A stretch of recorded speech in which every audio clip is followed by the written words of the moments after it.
ساڵانە نزیکەی 1 ملیۆن خوێندکاری بیانی دێن بە خوێندن بۆ ویلایەتە یەکگرتووەکانی ئەمریکا. سەرباری سەختی ژیان و خوێندن بەڵام سەرجەم زانکۆ و کۆلێژەکان بەردەوام بە خۆشحاڵی و پێشوازی لە خوێندکاران دەکەن. ئێمە دەمانوێت کۆمەڵگە بنیاد بنین. ئێمە خەڵکانێکمان دەوێت ناوبانگی ئەم کۆمەڵگەیە بە بەهرەمەندیەکانیان دروست بکەن. ئێمە پێشبینی دەکەین هەموو کەسێک لە ڕووی ئەکادیمیەوە بەباشی ئەمە بکات.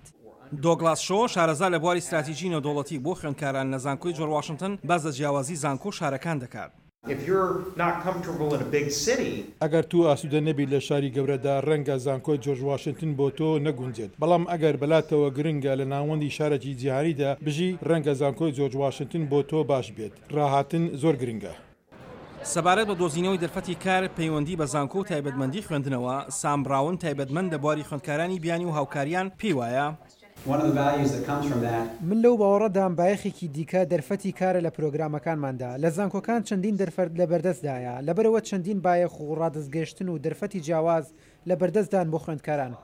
بەڵام دارایی پێویست بۆ خوێندکارانی بیانی خەمێکی گەورەی ئەو فێرخوازانەیە کە دەیانەوێت بێن بۆ ویلایەتە یەکگرتووەکانی ئەمریکا.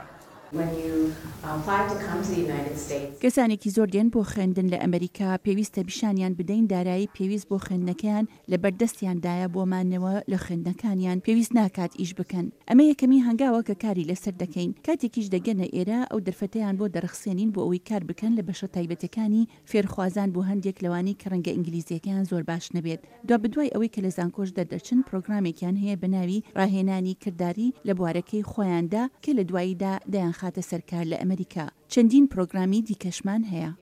لە پرسیاری یەکێک لە ئامادەبوواندا کە سەبارەت بۆ پێشوازیکردن و گرفتی سەرسوڕمانی فەرهەنگی ئەو خوێندکارە بیانیانەی کە دێن بۆ خوێندن، جیمز دۆرسێت لە زانکۆی میشیگەن بۆ کاروباری خوێندکارانی بیانی پێی وایە پێشوازیکردنم بۆ ئەم وڵاتە لەلایەن کۆمەلگەوە زۆر یارمەتیدەرە پتر بە وەرگرتنیان لە ڕێی کاروباری ئیداریەوە. من دەزانم چەندین دامەزراوهان هەڵدەسن بە مارکە. ئەم کۆنفرانسە میدیایە شێوازێکی نوێی گفتوگۆی نێوان شارەزایان و بەڕێوەبەرایەتی زانکۆکان و کاروباری دارایی و کارژێڕی زانکۆکان بوو لەگەڵ خوێندکارانی بیانی ناو و دەرەوەی وڵات کە دەنگی ئەمریکا سازی کردبوو.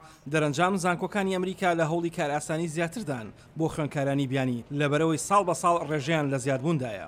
ئاسۆ جەبار، دەنگی ئەمریکا.